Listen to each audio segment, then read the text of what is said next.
All right, let's look at the practice exam 3, problem number 2. All right, so let's rewrite this triple integral using cylindrical coordinates. All right, so let's do that.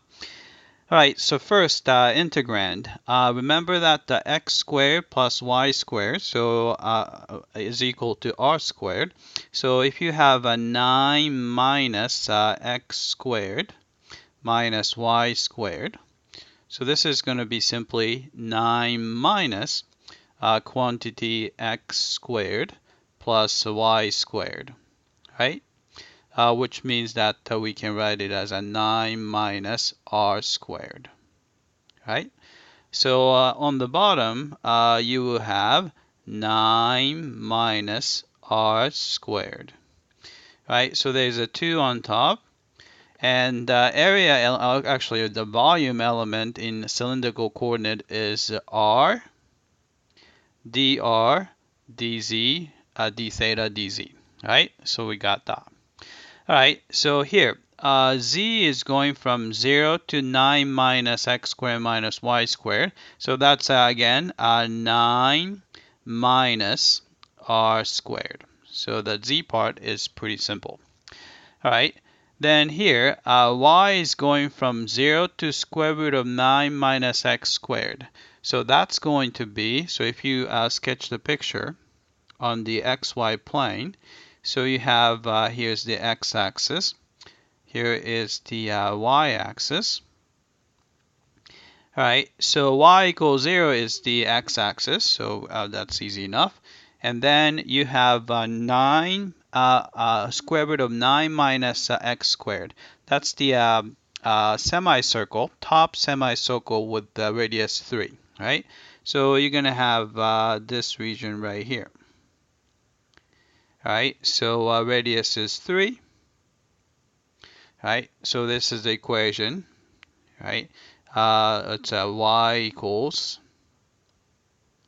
square root of 9 minus x squared, right? Then it's going from negative 3, x is going from negative 3 to positive 3. So we're looking at this semicircular region, all right? So we just have to translate that in, polar coordinate, or I should say a cylindrical coordinate. All right, here, r, for a fixed theta, so you're going to fix theta, and r value is going to, so this is a fixed theta, r value starts from r equals 0 to r equals 3, because radius is 3. So we know that here, r is going from 0 to 3. All right, then the theta is going to be, so you can see that we're going to start from theta equal to 0, which is in the positive x direction. Then as you increase the theta to cover the entire semicircular region, you have to go, theta has to go all the way to theta equals pi. So we know that theta is going to go from 0 to pi, right? So we got that. All right, so let's integrate. So integrate inside here. So with respect to z, right? Right, so with respect to z, this is actually a constant, right? So we know that here you have, actually I'm going to do it here. So it's going to be 2r over 9 minus r squared is just going to be a number. Antiderivative of that will be times z. And the z is going from 0 to 9 minus r squared, right?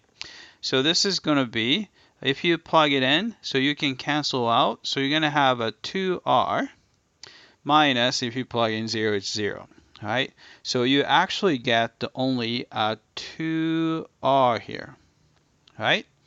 Then if you integrate that with respect to r, you're going to get r squared.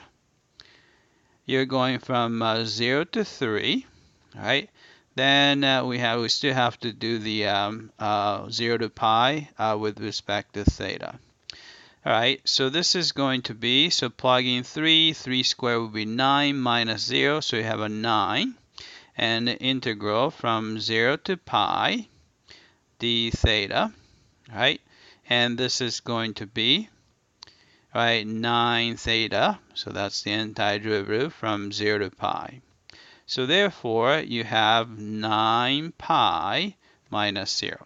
So answer is 9 pi. Right? That's it. I hope that this was clear.